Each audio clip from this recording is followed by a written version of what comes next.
Welcome to The Explainer. Today, we're tackling a question that seems, well, pretty simple on the surface. But as you're about to find out, the answer uncovers this incredible hidden global war that's happening literally right under our feet. So let's just ask it straight up. What is the world's most dangerous ant? I bet you've got a few ideas buzzing around in your head. And yeah, there is an official answer, but let's just say that answer is only the beginning of a much bigger, much crazier story. All right, so Guinness World Records gives us a pretty clear answer. They say it's the bulldog ant from Australia, and this thing is ferocious. It attacks with its jaws and its stinger at the same time. I mean, it's actually killed people. So, case closed, right? Well, not so fast, because danger isn't just about one deadly encounter. It gets a whole lot more complicated. So first, let's redefine danger. What if danger just means pure, unadulterated, mind-numbing pain? If we measure it that way, if we're just talking about which ant can make you suffer the most, then a whole new contender steps into the ring. And that contender is the bullet ant. Its sting is just legendary. It's at the very top of the Schmidt Pain Index. Think about a regular bee sting. That sharp pain lasts, maybe 10 minutes? Okay, now imagine a sting that delivers up to 12 hours of this deep, drilling agony that feels like it's down in your bones. So the question is, why? What makes it so uniquely horrible? And the science behind it is just wild. See, the bullet ant's venom has this unique neurotoxin. And what it does is it goes straight for your nerve cells. It basically finds the little gates, the sodium channels that send pain signals to your brain, and it just props them wide open. So your nerves are just stuck screaming pain constantly. That's what creates that endless, agonizing feeling. But what if we change the rules again? What if danger isn't about how much it hurts, but how chemically potent, how toxic the venom is? Well, then we have to look at the Maricopa harvester ant from the American Southwest. Drop for drop, its venom is the most toxic of any insect on the planet. Just a few stings could kill a small mammal. And this is a really important point. Our whole idea of danger keeps shifting depending on what we're actually measuring. Right. So up until now, we've been thinking small. We've been focused on the danger from one single ant, one single sting. But now we've got to pull the camera way, way back. Because the biggest threat, it might not come from an individual ant at all. It might come from a massive, unstoppable, global invasion. $7 billion. Just let that sink in. That's the estimated cost every single year for just one invasive species, the red imported fire ant. And that's just in the United States. We're talking damage to crops, to homes, to infrastructure, plus all the medical bills. So you have to ask, how can a teeny tiny ant, just a few millimeters long, cause billions of dollars in damage? The answer isn't in its sting, but in how it organizes itself. It's a strategy that's let these ants build empires that span entire continents. And it all comes down to this incredible biological hack called unicoloniality. See, most ant colonies, even from the same species, are bitter rivals. They fight to the death. But these invaders, they form what are basically anonymous societies, or supercolonies. An ant from a nest in one city will recognize an ant from a nest hundreds of miles away as a friend. They have the same chemical scent.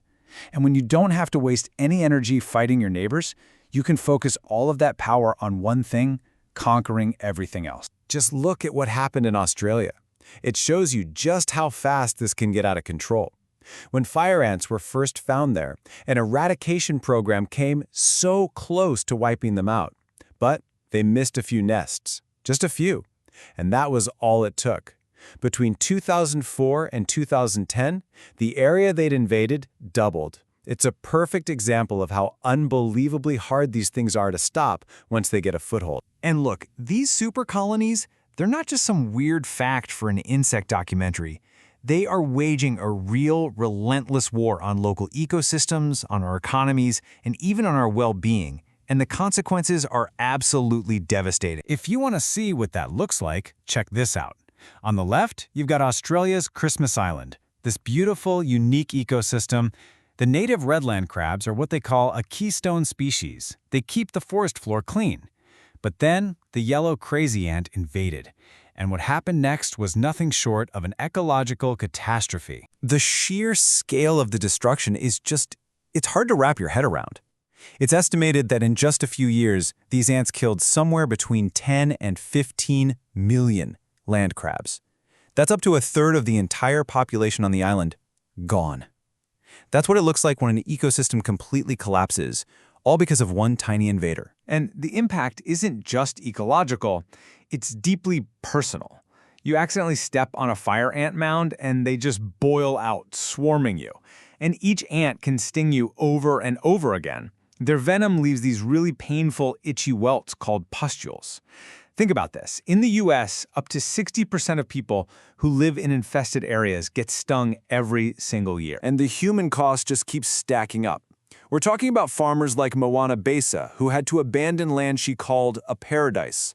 Coffee plantations have been abandoned because it's just too painful for workers to harvest the beans. In the southern U.S., we're talking over $140 million a year just from ants chewing through electrical wiring and causing short circuits. And tragically, while one sting is rarely deadly like a bulldog ant's, the sheer number of stings means over 85 people in the U.S. have died from severe allergic reactions. I mean, in places like Tokelau, yellow crazy ants infested homes so badly that people had ants crawling on them day and night. It's a nightmare. This invasion is so extreme it even leads to war between the ants themselves. We're talking about invisible battlefronts. Take a look at this chart from California. You've got this massive supercolony of Argentine ants, called the Very Large Colony, and it's right up against a smaller rival colony.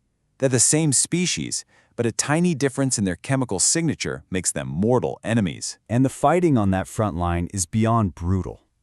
Along just a few kilometers of this battlefront, scientists estimated that 15 million ants died in only 6 months. That is a war of attrition on a scale that is almost impossible to imagine, and it's happening all the time, completely out of our sight. Okay, so we've looked at danger as a single deadly venom. We've looked at it as pure, agonizing pain, and we've looked at it as this devastating collective force. So it's time to put all this together and finally answer that question we started with. This table really lays it all out, doesn't it? On a one-on-one basis, the bulldog ant is your killer. It's got the highest individual threat. For pure pain, it's the bullet ant, no question. For the most toxic venom, it's the Maricopa harvester. But then you have ants like the fire ant and the Argentine ant. Their individual sting is only moderately dangerous, but their collective threat, it's off the charts.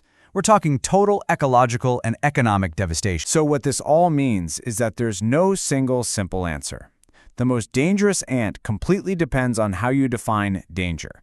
Is it the one ant with a single deadly sting, or is it the army of 1 trillion ants waging a silent, global war that's bankrupting us and destroying entire ecosystems? But that leads us to one last, much tougher thought. These ants, they didn't learn to sail. They didn't build airplanes. They crossed oceans on our ships, in soil we moved, along the trade routes we created. We were, in a way, the architects of their global empire. So that leaves us with one final haunting question.